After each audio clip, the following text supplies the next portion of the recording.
Hai hai hai, Assalamualaikum semua. Selamat datang di Indahnya Belajar Akuntansi.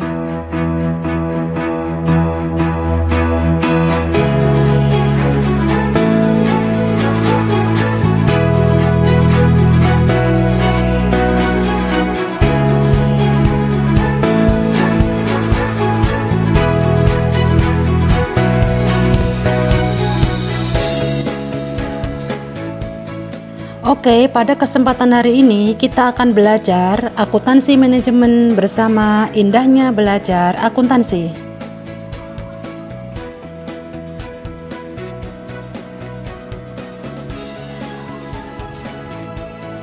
Tahapan pembelajaran untuk mata kuliah akuntansi manajemen yang pertama adalah konsep dasar akuntansi manajemen, yang kedua konsep biaya dan pembebanannya, yang ketiga, perilaku biaya aktivitas. Yang keempat, harga pokok variabel. Yang kelima, perhitungan biaya berdasar pesanan. Yang keenam, perhitungan biaya berdasar proses. Yang ketujuh, hubungan biaya volume dan laba. Yang kedelapan, keputusan harga jual. Yang kesembilan, anggaran. Dan yang kesepuluh adalah menilai kesehatan perusahaan. Oke ya, kita lanjutkan lagi. Kalau kemarin kita sudah membahas mengenai anggaran, kemudian penganggaran itu apa, kemudian kita juga sudah mempelajari bagaimana manfaat, keunggulan dalam pembuatan anggaran, syarat membuat anggaran yang baik, gitu ya. Kemudian kita juga mengupas mengenai partisipasi anggaran, ya. Dan yang terakhir kemarin kita mengupas mengenai jenis-jenis anggaran, gitu ya. Jadi kemarin untuk jenis-jenis anggaran itu ada dua itu ya, ada master budget, kemudian ada continuous budget gitu ya. Kalau master budget ya itu dibuatnya adalah di akhir periode pelaporan, yaitu dibuat di tanggal 31 Desember, dan biasanya laporan ini dibuatnya per kuartalan gitu ya, per 3 bulanan, atau bisa dibuat per bulanan gitu ya. Meskipun ada iklim ekonomi yang tidak kondusif, maka laporan ini akan tetap terus berjalan. Baru nanti di akhir pelaksanaan anggaran baru dievaluasi.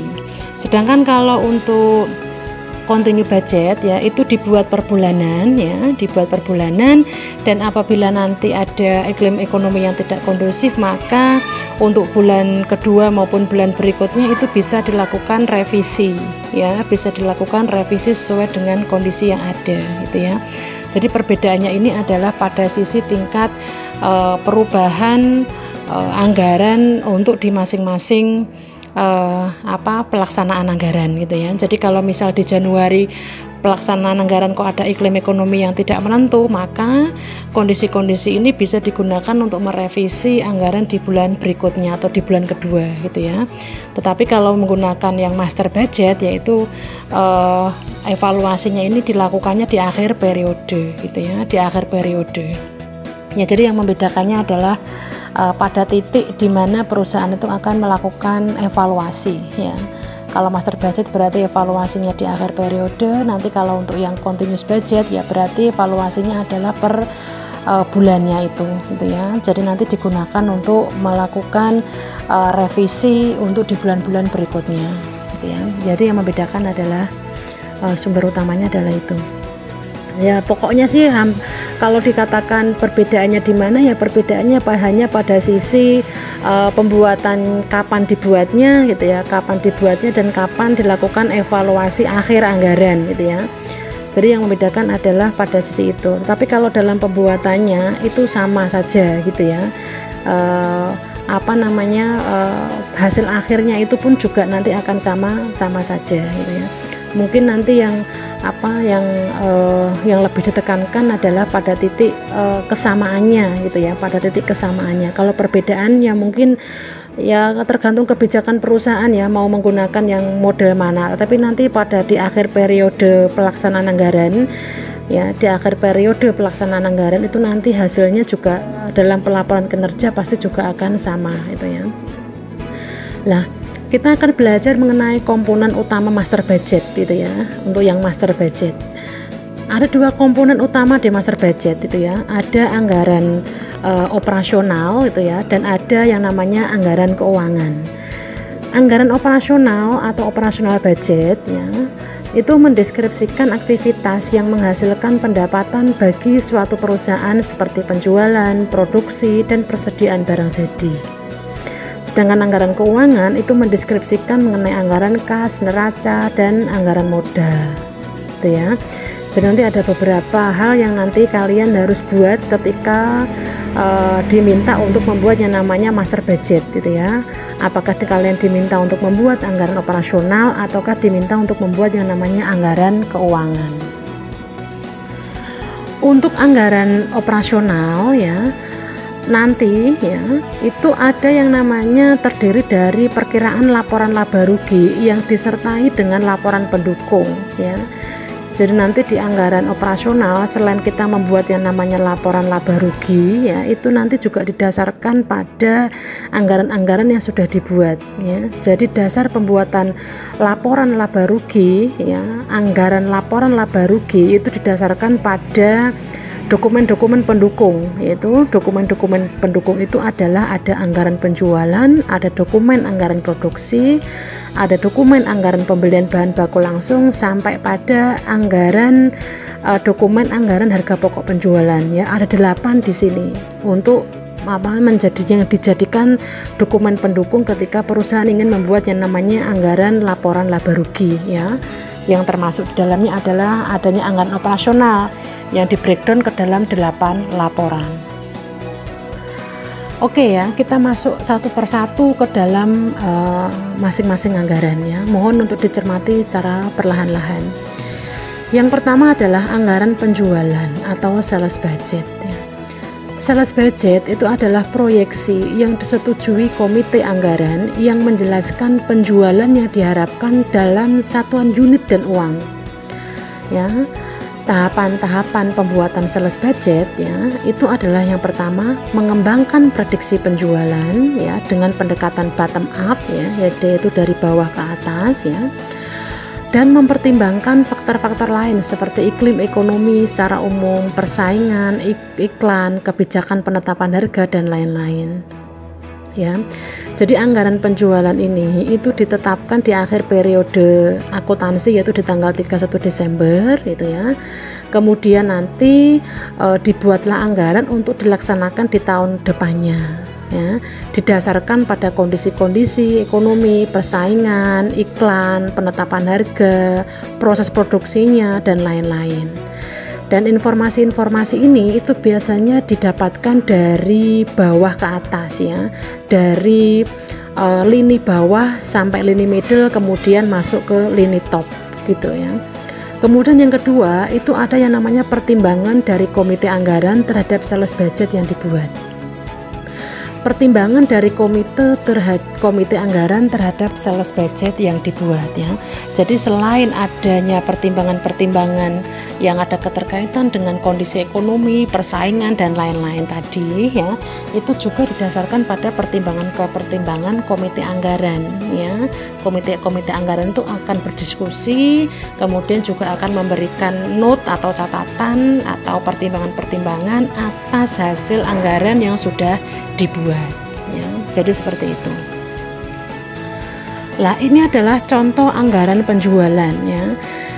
Ini saya ambil dari bukunya Mowen ya, tahun 2007 ya, di mana di situ menyebutkan ada yang namanya contoh perusahaan Texas ya. Di sini anggaran dibuat tanggal 31 Desember 2008 ya. Berarti kalau anggaran tanggal 31 Desember 2008 berarti nanti pelaksanaannya adalah atau pelaksanaan anggaran ini adalah nanti di tahun 2009 ya, karena anggaran dibuat di akhir tahun dan dilakukan untuk tahun berikutnya. Nah, karena tadi master budget itu dibuatnya per kuartal dan bisa juga dilakukan dengan bulanan, maka contoh yang disampaikan ini adalah dibuatnya per kuartalan ya, per 3 bulan sekali ya. Di sini untuk kuartal yang pertama yaitu dimulai dari bulan Januari sampai dengan Maret gitu ya. Ini adalah unitnya adalah 1000 unit ya. Jadi untuk kuartal pertama itu adalah 1000 unit. Sedangkan untuk kuartal kedua ya, berarti dimulai bulan April sampai bulan Juni ya, itu totalnya adalah 1200. Sedangkan di kuartal ketiga itu Juli sampai September itu adalah 1500, dan di kuartal keempat itu adalah Oktober sampai dengan Desember itu adalah 2000 ya. Jadi nanti kalau di total satu tahun itu ada sekitar 5700. Untuk anggaran unit ini ya, kalau tadi untuk anggaran penjualan ya, itu adalah yang diperlihatkan adalah unitnya sama harga jual pokok per unitnya. Jadi komponen untuk membuat anggaran penjualan yaitu adalah unit dan harga jual per unit. Itu yang dijadikan kata kuncinya. Ya, untuk unitnya itu mau nggak mau dibuatnya harus naik gitu ya, karena nggak mungkin perusahaan ingin menjual kok per tahunnya menurun, itu tidak mungkin ya. Oleh karena itu ini dibuatnya harus selalu naik gitu ya. Contoh di sini adalah dari 1000 menjadi 1200, menjadi 1500, menjadi 2000 gitu ya. Kemudian harga jual pokok per unitnya adalah $10 ya. Harga jual per unitnya adalah $10. Sehingga anggaran penjualannya adalah untuk kuartal pertama itu adalah 1000 dikalikan 10.000 gitu ya. Kemudian kuartal kedua adalah 1200 dikalikan 10 sama dengan 12.000. Kuartal ketiga 1500 dikalikan 10 itu 15.000, dan kuartal keempat adalah 2000 dikalikan 10 itu sama dengan 20.000 ya. Jadi anggaran penjualan di masing-masing kuartal itu nanti dijumlahkan, baru nanti didapatkan di akhir tahun ya. Di akhir tahun anggaran itu adalah 57.000 gitu ya, 57.000 di akhir tahun 2009 nih berarti ya, karena anggaran dibuat 2008, berarti ini adalah anggaran penjualan untuk tahun 2009 ya. Ini adalah contoh membuat anggaran penjualan. Jadi kata kuncinya adalah unit yang selalu naik setiap kuartalnya, yang selalu naik setiap periodenya, kemudian harga jual per unit itu ya. Kuncinya adalah itu. Jadi cukup mudah untuk anggaran penjualan. Yang kedua adalah anggaran produksi ya. Anggaran produksi itu menjelaskan banyaknya unit yang harus diproduksi untuk memenuhi kebutuhan penjualan dan kebutuhan persediaan akhir. Ya, jadi anggaran produksi ini digunakan untuk memenuhi kebutuhan penjualan dan kebutuhan persediaan akhir di tahun 2009. Untuk menghitung unit yang akan diproduksi itu rumusnya adalah perkiraan penjualan dalam unit gitu ya, ditambah unit dalam persediaan akhir dikurangi dengan unit dalam persediaan awal. Ya, ini adalah rumusnya. Jadi penjualan ditambah persediaan akhir ya, kemudian dikurangi persediaan awal, itu salah satu rumus dari anggaran produksi ya. Jadi ini adalah kata kuncinya ya, mohon untuk dicermati baik-baik. Kemudian untuk contohnya ini ya, untuk anggaran produksi ini ada contohnya nih.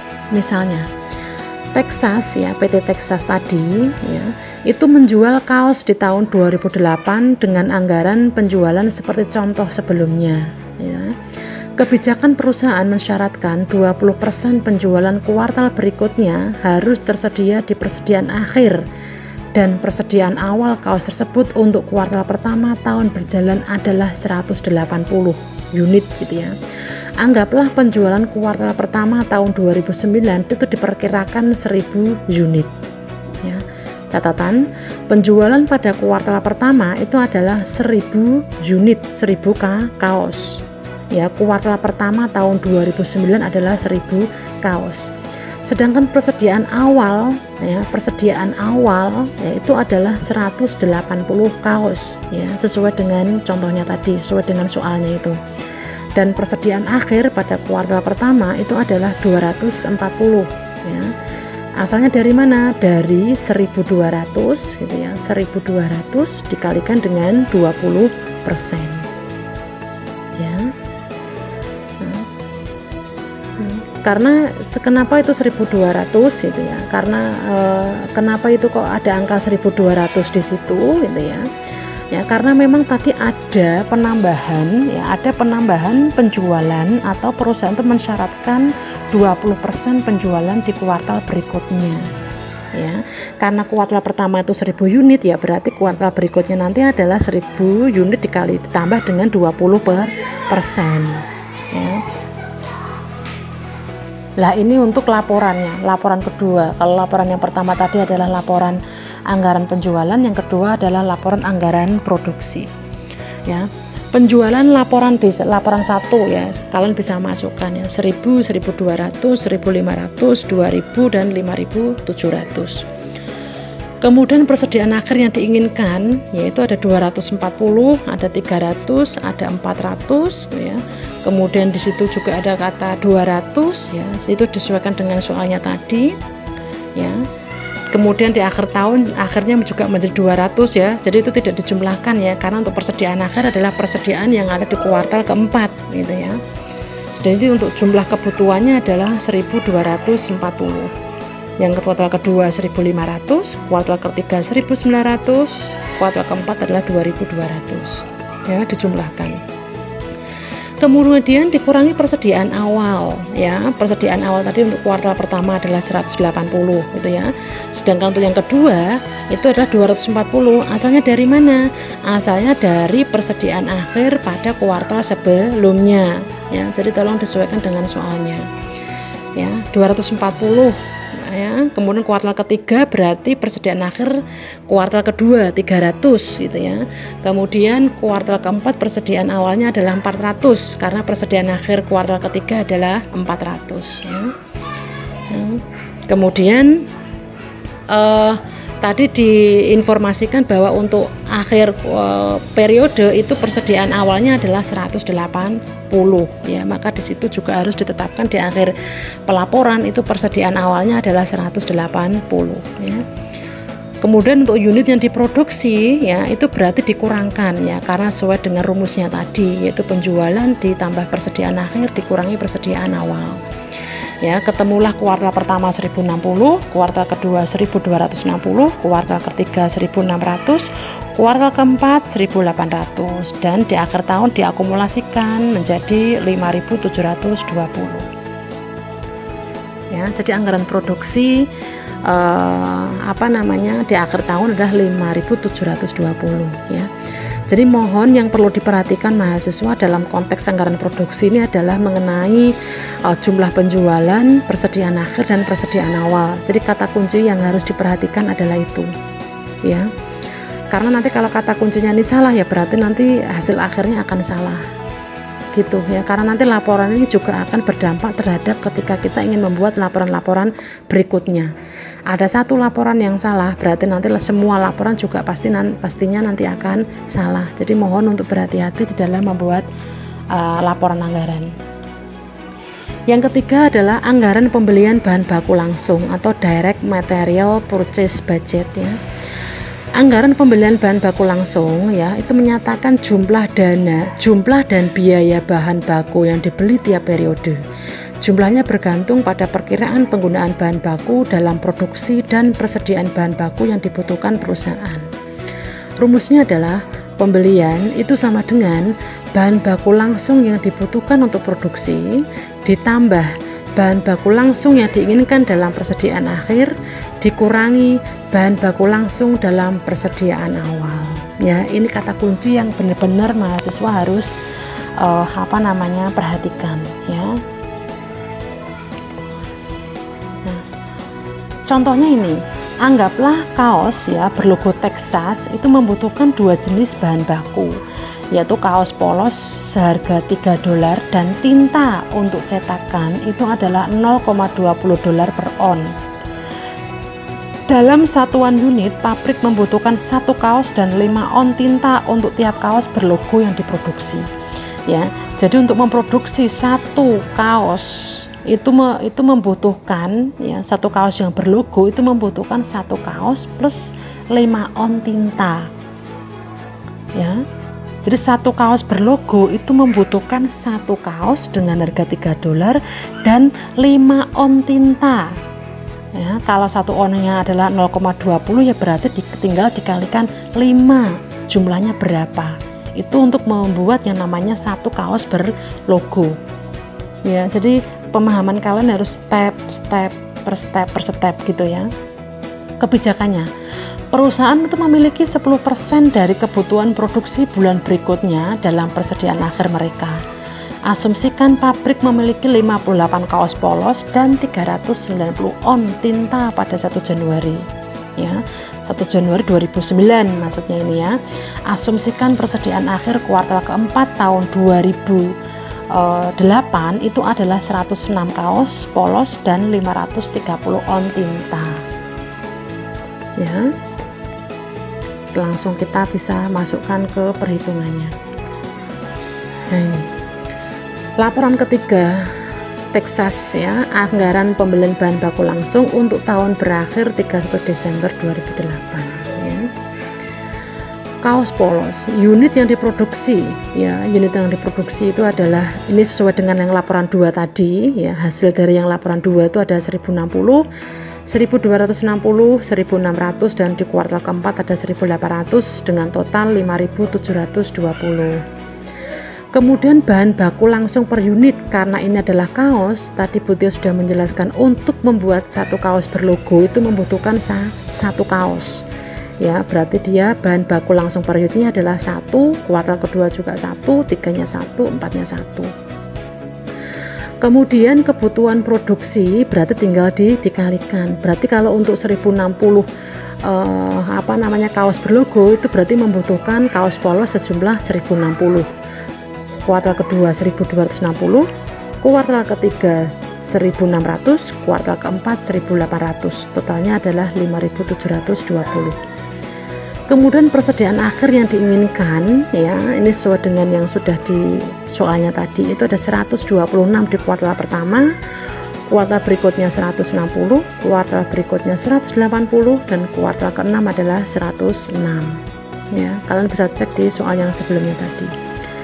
Kemudian untuk jumlah kebutuhan yaitu berarti ditambahkan gitu ya, 1060 ditambah 126 ketemu 1186, kuartal kedua 1420, kuartal ketiga 1780, kuartal keempat 1906 sehingga totalnya adalah 5826. Kemudian dikurangi persediaan awalnya ya, dimana tadi adalah di kuartal pertama ya, itu adalah 58 kaos gitu ya. Kemudian di kuartal kedua itu adalah persediaan akhir di kuartal pertama ya, 126, kuartal ketiga adalah 160, kemudian kuartal keempat adalah 180 ya. Itu asalnya dari persediaan akhir yang diinginkan di kuartal sebelumnya.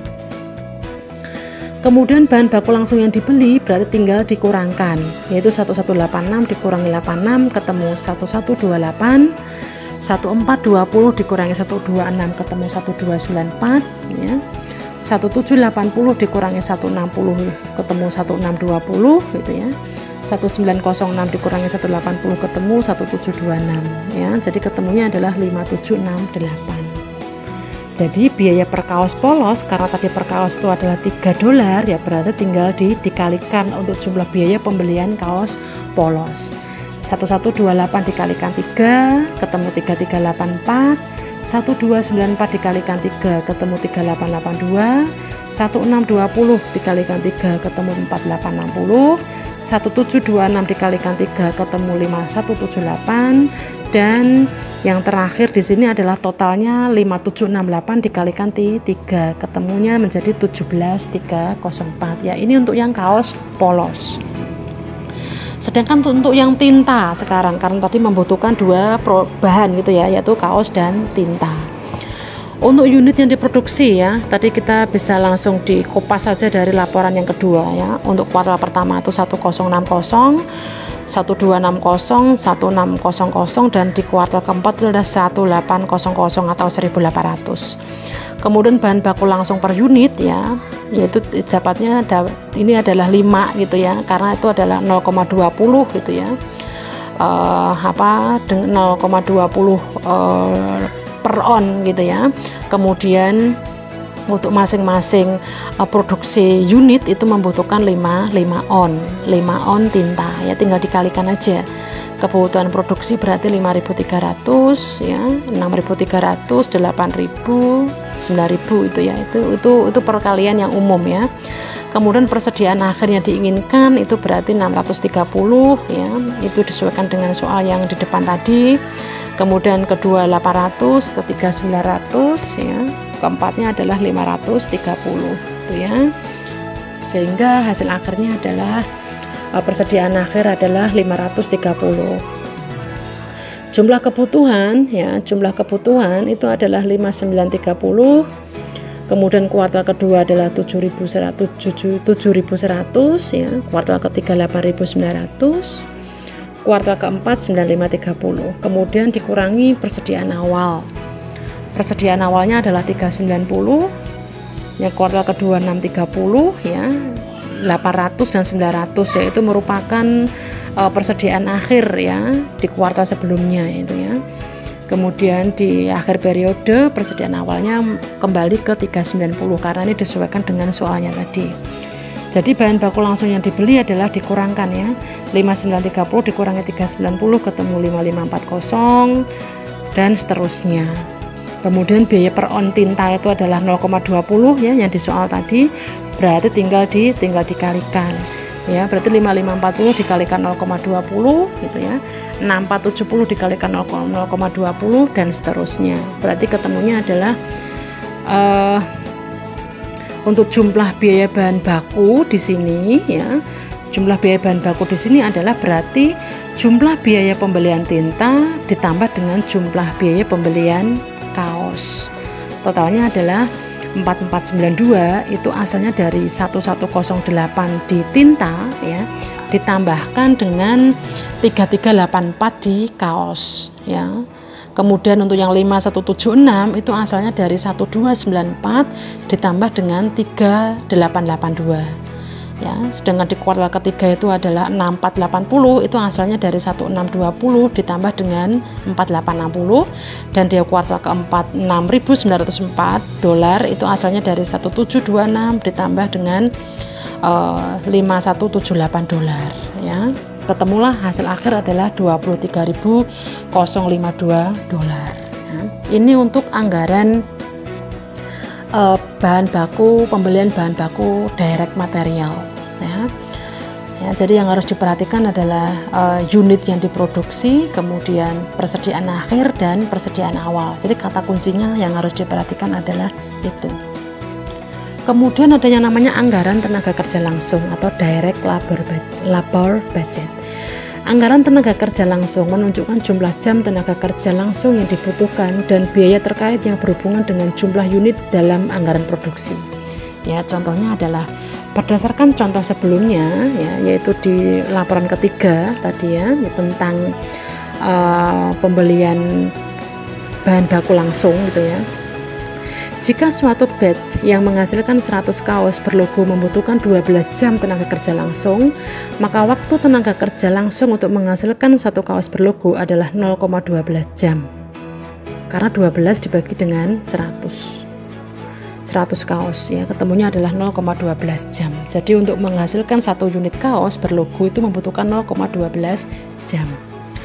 Diasumsikan tarif upah rata-rata yang dibayarkan kepada tenaga kerja langsung yang berhubungan dengan produksi kaos adalah 10 dolar per jam ya. Satu kaos berlogo itu membutuhkan 0,12 jam gitu ya. Sedangkan rata-rata yang dibayarkan kepada tenaga kerja ya, yang berhubungan dengan produksi kaos itu adalah 10 dolar per jam. Nah, sekarang kita bisa lihat langsung ke laporannya. Laporan 4, anggaran tenaga kerja langsung. Ya, ini unitnya diproduksi, ini berarti masuk ke laporan 2 tadi ya, tinggal di kopas saja 1060 dan seterusnya. Kemudian jam tenaga kerja langsung per unit ya, itu adalah 0,12 ya.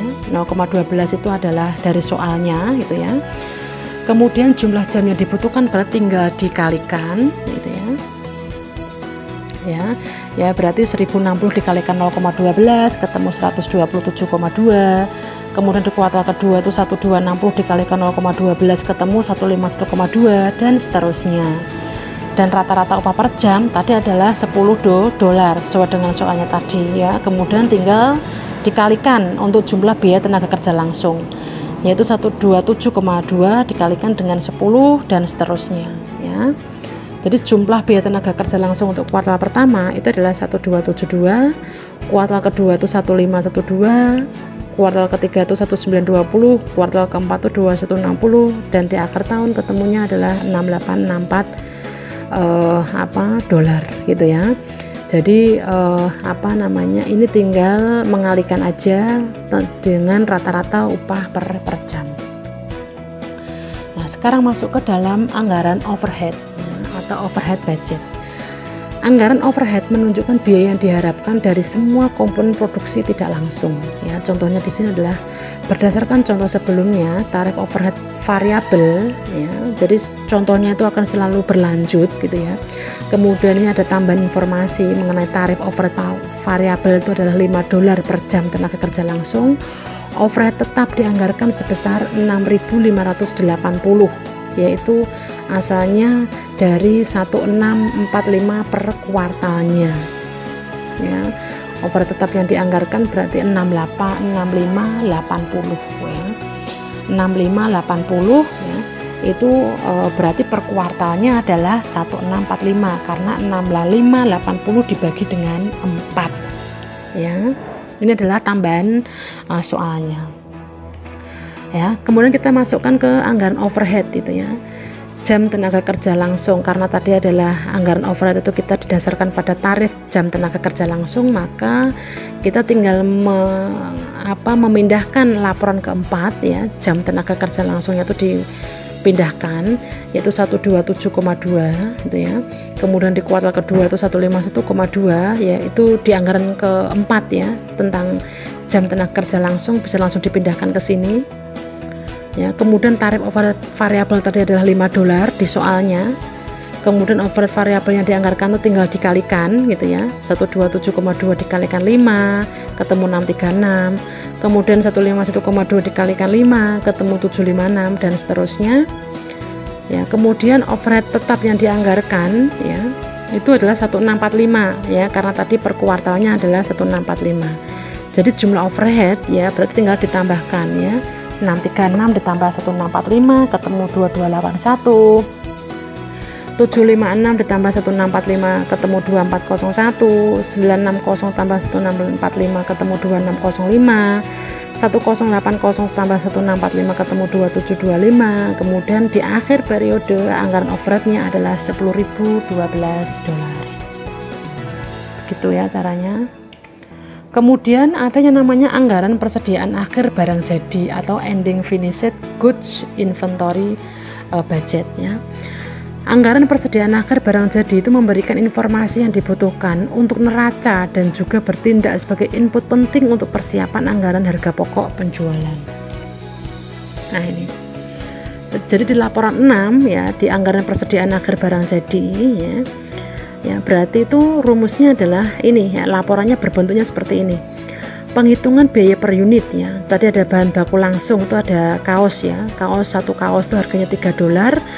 Kemudian untuk tintanya tadi untuk membuat satu kaos berlogo adalah $0,2 dan satu kaos itu membutuhkan 5 ounce ya, tinggal dikalikan ya.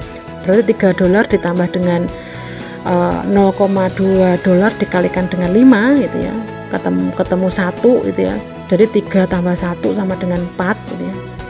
Kemudian tenaga kerja langsung tadi adalah 0,12 jam tenaga kerja langsung dikalikan $10 ketemu 1,20. Overhead variabel 0,12 jam tenaga kerja langsung dikalikan $5 ya, sesuai soal yang sebelumnya tadi 0,60 hasilnya. Yang tetapnya, overhead tetap itu adalah tarif per jam tenaga kerja langsung, itu sama dengan 6580 ya, 6580 dibagi 686,4 jam tenaga kerja langsung ya. 686,4 jam tenaga kerja langsung itu adalah di laporan sebelumnya, di laporan jam tenaga kerja langsung tadi gitu ya, ketemulah 9,59. Overhead pabrik tetap ya itu berarti 0,12 ya dikalikan dengan 9,59 ketemulah 100,15 ya. Jadi seperti itu caranya ya. Kemudian jumlah biaya per unit itu tinggal dijumlahkan ya, 4 tambah 1,20 tambah 0,60 tambah 1,15 ketemu 6,95. Jadi anggaran persediaan akhir barang jadi ya untuk kaos berlogo, persediaan akhirnya adalah 200 gitu ya. Kemudian dikalikan dengan 6,95, ketemulah 1.390. Ya, karena tadi persediaan akhirnya adalah yang ingin dijual adalah persediaan akhirnya adalah 200. Jadi tinggal dikalikan dengan biaya per unitnya itu berapa. Ya, jadi seperti itu. Jadi kalau mempelajari ini memang harus pelan-pelan dan harus membawa catatan-catatan gitu ya, supaya angka-angkanya dari mana kita bisa tahu. Sedangkan untuk anggaran harga pokok penjualan, ya ini anggaran yang terakhir di laporan operasional, biaya operasional ya. Itu adalah anggaran harga pokok penjualan yang mengungkapkan harga yang diharapkan untuk barang yang akan dijual. Nah, ini adalah laporannya. Laporan ke-7 ini. Bahan baku langsung yang digunakan itu di laporan ketiga. Silakan kalian bisa langsung lihat di laporan ketiga ya. Yaitu 5720 dikalikan 3, 5720 dikalikan 5 dikalikan 0,20 ya. Itu 3 itu adalah harga dari kaos, yang 5 kali 0,20 itu adalah harga dari tinta. Kemudian ketemunya adalah 22.880 ya. Kemudian yang tenaga kerja langsung yang digunakan, lihat laporan 4, tinggal dikopas saja. Ketemunya tadi adalah 6864. Kemudian overhead di laporan kelima tinggal dipindahkan aja 10.012. Jadi harga pokok produksi yang dianggarkan tinggal dijumlahkan 2280, 22880 ditambah 6864 ditambah 10012 ketemu 39756 ya.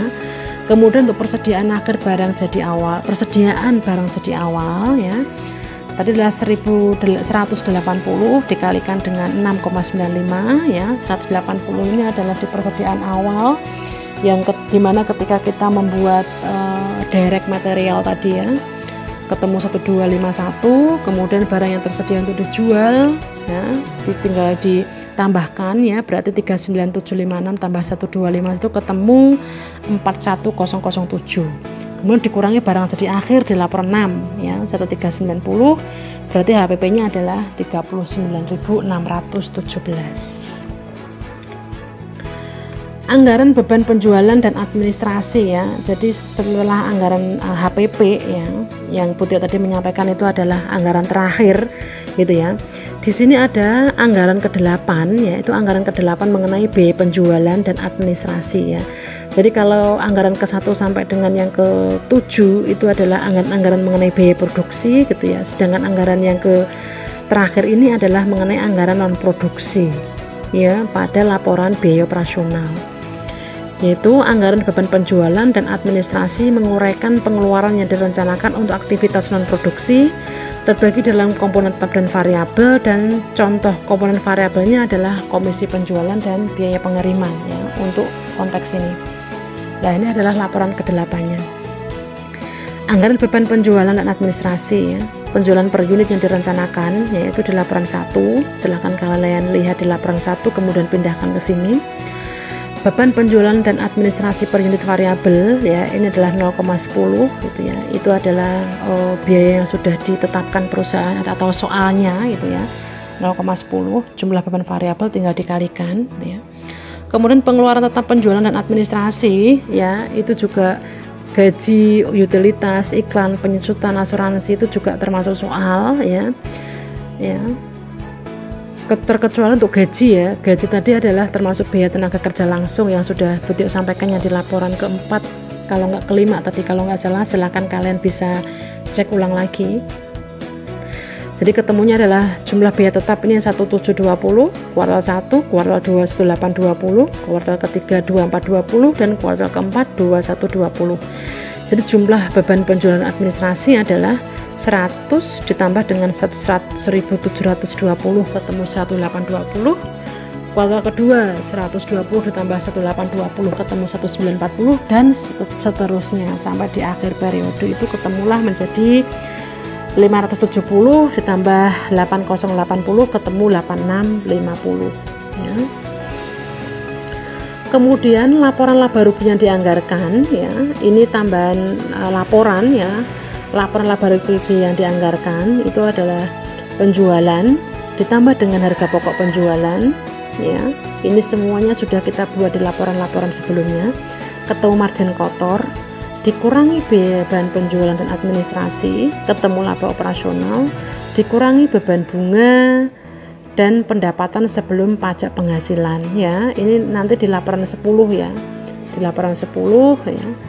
Kalau misal nanti di laporan 10 itu tidak disebutkan, ya berarti nanti ini untuk beban bunga nanti di soal pasti akan disebutkan beban bunganya berapa gitu ya. Kemudian pendapatan sebelum pajak penghasilan berarti 8733 dikurangi 60 ketemu 8673. Kemudian dikurangi pajak penghasilan di laporan 10 ya, itu adalah 2550 ya. Jadi nanti kalau di laporan 10 tidak disebutkan berarti ini adalah soal gitu ya. Laba bersihnya adalah 8673 dikurangi 2550 ketemu 6123. Ya, ini rumus penjualan secara umum aja ini. Dan laporan-laporannya sudah kita buat di laporan sebelumnya, jadi kita tinggal memindahkan saja. Sedangkan untuk anggaran keuangan ya, untuk anggaran keuangan ya, atau finance budget gitu ya, kita masuk ke dalam master budget untuk yang anggaran keuangan. Kalau yang pertama tadi adalah anggaran operasional, yang kedua ini adalah anggaran keuangan. Anggaran keuangan yang biasanya disiapkan adalah anggaran kas, anggaran neraca, dan anggaran untuk pengeluaran modal.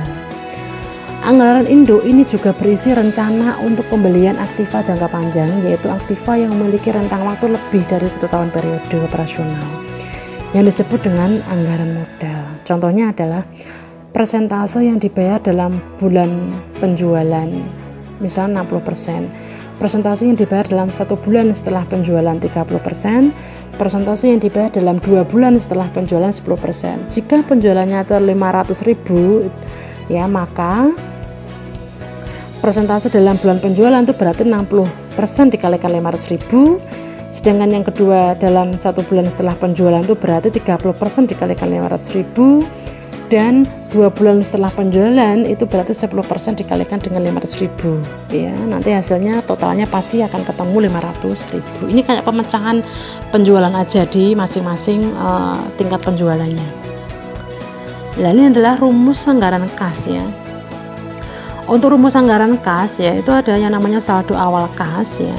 Saldo awal kas ya ditambah dengan penerimaan kas, ketemulah kas yang tersedia, dikurangi pengeluaran kas ya. Kemudian dikurangi juga dengan minimum saldo kas ya. Baru ketemu kelebihan atau kekurangan kas, baru ditambah dengan kas dari pinjaman. Kemudian dikurangi pembayaran kembali pinjaman, ditambah saldo minimum kas, baru ketemulah saldo akhir kas. Nah, ini contoh dari laporan 10 ya, yang tadi Bu Tio sampaikan tadi yang di awal tadi ya, tentang anggaran kas ya. Jadi laporan 10 itu mengenai anggaran kas ya. Jadi contoh perhitungannya adalah seperti ini gitu ya. Jadi nanti ketika Bu Tio nanti memberikan soal, bentuk kolomnya adalah seperti ini gitu ya. Kemudian nanti kalian saya minta untuk mengisi angka-angka di dalamnya gitu ya. Jadi rumus sebenarnya untuk anggaran kas yang sudah Bu Tio sampaikan di awal tadi ya, itu kalau diaplikasikan ke dalam laporan itu nanti bentuknya akan seperti ini ya. Dari saldo awal kas kemudian ditambah dengan penagihan ya. Penagihan tersendiri itu ada penjualan tunai dan penjualan kredit kayak gitu ya. Kemudian ada nanti namanya pengeluaran pun juga ada bahan baku langsung pada kuartal berjalan maupun kuartal selanjutnya, tenaga kerja langsung, overhead, biaya penjualan dan administrasi, PPh, peralatan, jumlah pengeluarannya itu berapa gitu ya. Kemudian ada saldo kas minimum, jumlah kas yang dibutuhkan, kelebihan kekurangan kas yang tersedia, dan seterusnya ya. Jadi mengenai laporan-laporan tentang di keuangan ya, tentang anggaran keuangan, sebenarnya itu didasarkan pada laporan-laporan di anggaran operasional ya. Jadi kalau misal kalian sudah mengerjakan di anggaran operasional ya, laporan 1 sampai dengan laporan 9 tadi sudah firm ya, berarti nanti kalian akan mempermudah kalian untuk membuat yang namanya laporan ke-10 ini. Membuat laporan anggaran kas ini pasti juga akan bisa itu, karena nanti semua data-data semuanya berasal dari anggaran operasional ya, laporan 1 sampai 9 tadi. Nanti mungkin ada tambahan-tambahan yang ada keterkaitan dengan jumlah kas di kuartal berjalan dan seterusnya. Itu nanti ada tambahan-tambahan informasi yang nantinya akan digunakan untuk membuat laporan anggaran kas ya. Jadi seperti itu. Ini neraca yang dianggarkan, itu adalah neraca yang dianggarkan bergantung pada informasi yang terkandung dalam neraca saat ini dan yang berada pada anggaran lain di anggaran induk. Anggaran individual adalah anggaran yang membentuk anggaran induk sehingga hubungan kebergantungan satu sama lain atas anggaran komponen menjadi jelas. Ya. Jadi memang untuk anggaran kas, untuk anggaran neraca maupun perubahan modal ya itu memang didasarkan, Budia ulangi sekali lagi ya, itu didasarkan pada kondisi-kondisi yang ada ditambah dengan laporan-laporan yang sudah kita buat pada anggaran operasional, yaitu anggaran 1 sampai anggaran 9. Ya, jadi seperti itu. Jadi kalau misal kalian kebingungan membuat anggaran neraca, ya berarti kalian harus melihat terlebih dahulu anggaran operasionalnya. Kalau anggaran operasionalnya kalian bisa, ya pasti nanti untuk membuat anggaran kas maupun anggaran neraca pasti juga akan bisa. Karena memang dasarnya sebagian dari sana juga, ditambah dengan informasi-informasi terkini yang ada keterkaitan dengan iklim yang ada atau informasi yang bersangkutan pada kondisi yang sekarang. Ini adalah anggaran induk dan hubungan untuk evaluasi kinerja ya. Jadi bentuk skema diagramnya adalah seperti ini ya. Untuk anggaran penjualan ya, untuk anggaran penjualan, anggaran persediaan akhir barang jadi, anggaran produksi, biaya bahan baku, biaya tenaga kerja langsung, BOP itu merupakan anggaran-anggaran operasional. Kemudian anggaran-anggaran operasional itu tuh nanti semua akan berkutat ke anggaran kas ya, anggaran kas, dan kemudian setelah anggaran kas ini selesai baru bisa membuat yang namanya neraca yang dianggarkan ya. Jadi ketika kita ingin membuat yang namanya anggaran keuangan, kita harus bisa menyelesaikan dulu anggaran operasional yang terdiri dari 8 laporan tadi. Kalau 8 laporan tadi sudah kita buat ya, 8 anggaran tadi sudah kita buat yang kita susun ke dalam 9 laporan tadi ya, sudah kita buat, maka kita akan mudah untuk membuat anggaran kas. Anggaran kas selesai baru kita akan mudah juga membuat yang namanya neraca yang dianggarkan. Ya karena memang basicnya seperti itu. Jadi kita tidak bisa langsung membuat anggaran kas dan anggaran neraca kalau anggaran operasional belum kita kerjakan. Jadi harus secara berurutan seperti itu cara-caranya ya. Karena anggaran keuangan itu di dalamnya ada unsur anggaran operasional juga, yang 8 laporan yang tadi yang sudah Budia sampaikannya di awal tadi. Jadi seperti itu ya. Jadi seperti itu untuk perhitungan tentang anggaran. Untuk materi di PDF juga sudah Budia kirimkan di di Google Classroom, di materi gitu ya. Jika ada pertanyaan, silahkan masukkan di Google Classroom maupun langsung ke video YouTube gitu ya. Jadi yang kalian harus garis bawahi itu adalah kalian harus mengetahui anggaran operasional dan anggaran keuangan. Anggaran operasional terdiri dari 8 anggaran tadi ya, ada penjualan, ada produksi, biaya material, ada tenaga kerja langsung, BOP, harga pokok penjualan ya, dan lain-lain tadi ada 8 tadi. Sedangkan untuk anggaran keuangan itu ada neraca, anggaran kas, dan anggaran modal gitu ya. Lah kemudian setelah kalian itu sudah menyusun anggaran-anggaran operasional, baru bisa membuat yang namanya anggaran keuangan ya. Jadi anggaran keuangan ini didasarkan pada anggaran operasional. Jadi seperti itu saya akhiri. Wassalamualaikum warahmatullahi wabarakatuh.